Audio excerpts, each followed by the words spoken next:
सरकार धर्म के नाम पर हिंदू मुस्लिमों को आपस में बांटने का कार्य कर रही है। एक और खाने पीने के वस्तुओं के भाव आसमान छू रहे हैं। सरकार ने गैस सिलेंडर, पेट्रोल के भावों को कंट्रोल करने में पूर्ण रूप विफल रही है। सरकार ने सत्ता में आने से पहले युवाओं को रोजगार देने का वादा किया था। सरकार द्वारा रोजगार देना तो दूर, जिन हाथों के पास कार्य है वहां पर निजीकरण की राह पर चलते हुए ताले लगाने का काम कर रही है। वर्तमान के कार्यकाल में रोजाना महिलाओं पर अत्याचार हो रहा है।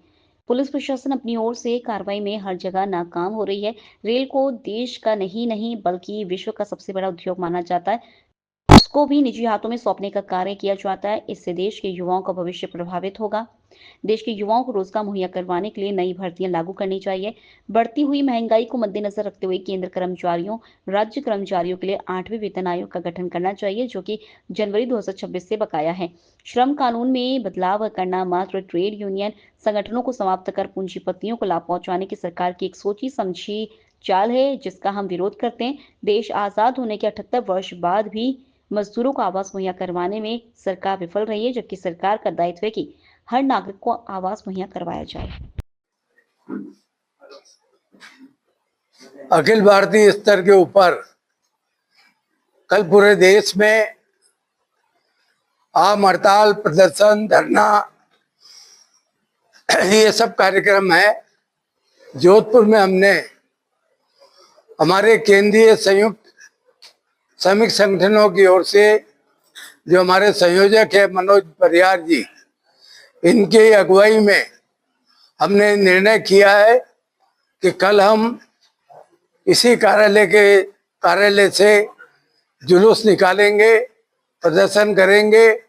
जुलूस हमारा यहाँ से रवाना होगा, रेलवे स्टेशन से सहकार भवन होता हुआ, राज रणछोड़ जी के मंदिर से होता हुआ और सोसी गेट यूनियन मैदान से आगे बढ़कर वापिस सोसी गेट यूनियन मैदान पर समाप्त होगा।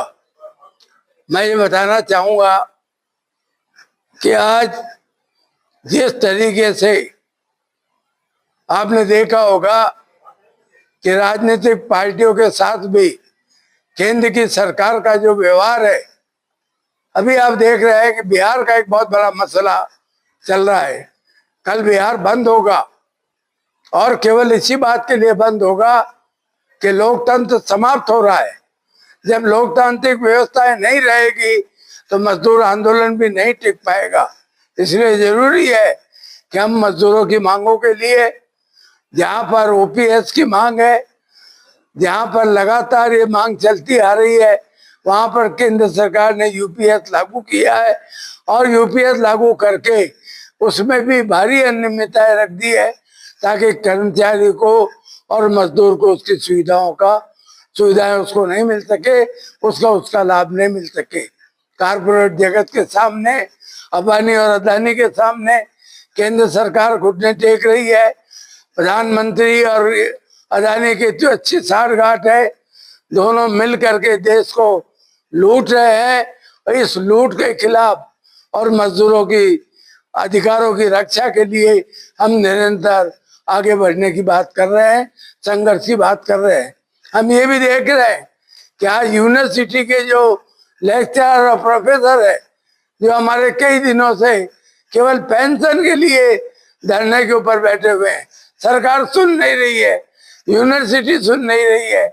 और इसी तरीके से जब पढ़े लिखे लोग, बैंक के लोग, रेलवे के लोग और तमाम लोग परेशान हैं, तो असंगठित मजदूर कितना परेशान होगा उसकी जानकारी आप भी रखते हैं।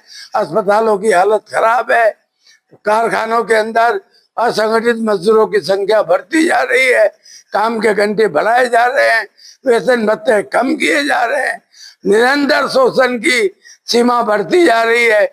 इन हालातों को लेकर के ये आंदोलन पूरे देश भर में चल रहा है। हमें इस बात की खुशी है कि पूरा ट्रेड यूनियन संगठन, चाहे वो किसी भी झंडे के नीचे हो, खास तौर से वामपंथी ट्रेड यूनियन संगठन, सब एक साथ खड़ा हुआ है, संघर्ष करेगा। आप लोग, हम लोग ये समझते हैं कि आंदोलन कब तक चलेगा। गांधी और पंडित जवाहरलाल नेहरू जैसे लोग जेलों के अंदर गए थे, जेलों में रहे वो बरसों तक, उसके बाद में कहीं जाकर। लोकल से लेकर ग्लोबल तक की खबरों के लिए देखते रहिए सच्ची रिपोर्ट।